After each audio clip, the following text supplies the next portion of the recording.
بدأ بنشر صورة له على إنستغرام وهو يحمل كأسا مكتوبا عليه كلمة بركة، مثيرا بذلك الكثير من الجدل والفضول اتجاه محبيه حول العالم. لكن الصدمة هي حينما سجل هدف الفوز لفريقه النصر بعد تأخر هذا الأخير بثنائية نظيفة أمام الشباب، ليعود لهم أفضل لاعب في التاريخ بريمونتادا كان صاحب هدف الحسم فيها. بعد تسجيله الهدف الثالث لفريق النصر، كريستيانو لم يحتفل بطريقته المعهودة، لكنه فاجأ وصدم الجميع باحتفاله على طريقة اللاعبين المسلمين، سجة من أفضل لاعب في التاريخ تحت تصفيقات زملائه في النصر.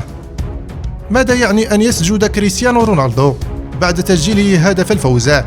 يعني أنه تأثر بالفعل بثقافة المسلمين، فلا تستغرب إن أعلن كريستيانو إسلامه يوما ما، فهذه علامة حتمية ربما ستجعل أماني العرب حقيقية بإسلام أعظم لاعب في التاريخ.